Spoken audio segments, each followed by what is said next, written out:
Today, Moscow is a metropolis of over 11 million people. But 800 years ago, it was a small village on the banks of the Moskva River. A modest settlement surrounded by simple wooden defenses. It gave little indication of its future greatness, or its ability to evolve through adversity. Moscow was frequently attacked and destroyed. Yet each time, it rose from the ashes, stronger and better defended. Its first real test came in 1238. This time, they faced a new enemy: the Mongols.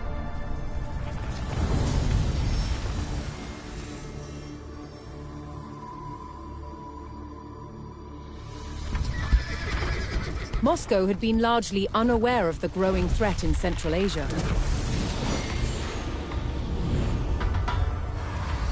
Genghis Khan, founder of the Great Mongol Empire, had conquered most of the Asian continent. His descendants continued his work to expand the empire. His grandson, Batu Khan, led the armies of what would become known as the Golden Horde. Their goal: to extract money from principalities they conquered. One by one, states in the region, known collectively as the Rus, fell to the Golden Horde. Moscow was next. In 1238, the Mongol Golden Horde surrounded Moscow and besieged its wooden walls. It would only hold out for 5 days.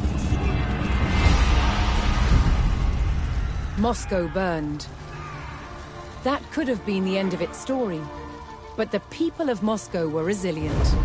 They would not give up their home or their control of the Moskva River, an important trade route. They began to rebuild and strengthen Moscow's defenses. Yet one question remained. Would the terror return?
In 1350, what we know as the idyllic French countryside was a living hell.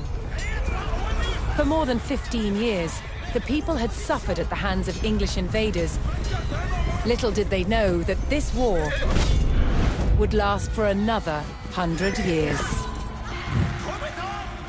But through this crucible of fighting, famine and plague, there would emerge the modern nation of France.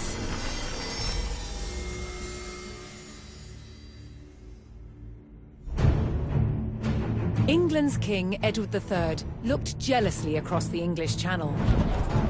Wanting France for his own, he had added the fleur-de-lis, the symbol of France, to his own royal standard. This was an all-out declaration of war. And in 1337, he invaded. But France already had a king, Philippe VI.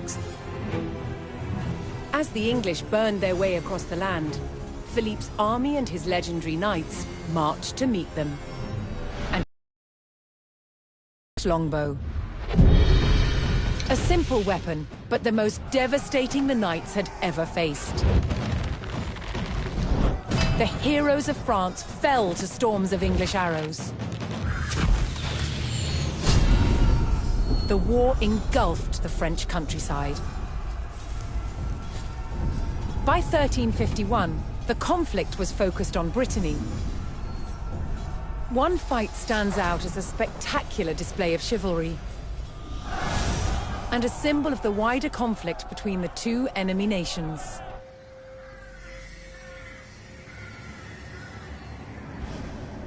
The combat of the 30 is still commemorated here in Brittany.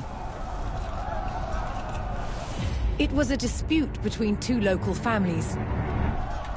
Supported by the opposing sides in the war, the French and English commanders decided to settle it through a trial of knightly combat.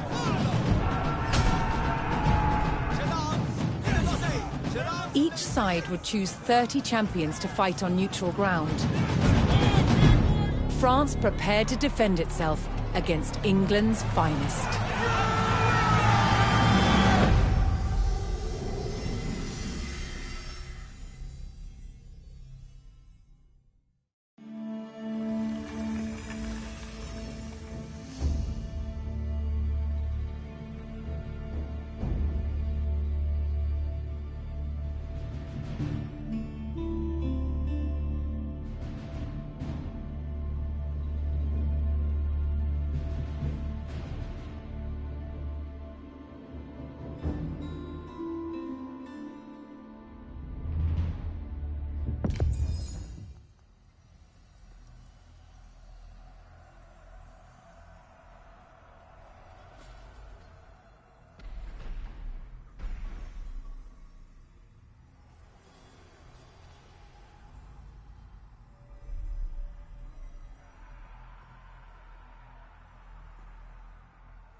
Intent on ending the suffering of the French peasantry, Sir Jean de Beaumanoir sent a challenge to the English commander. 30 champions on each side would compete in a tournament for final claim to Brittany. With the battleground of the Halfway Oak agreed upon, Sir Jean set out to gather support from local knights.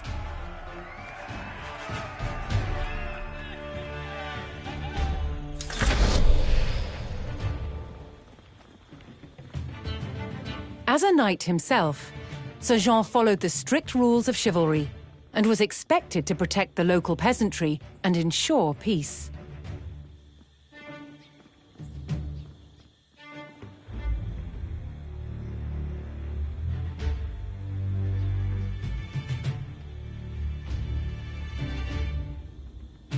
Donnez-moi vos advices pour votre service. Honor espoir Girid.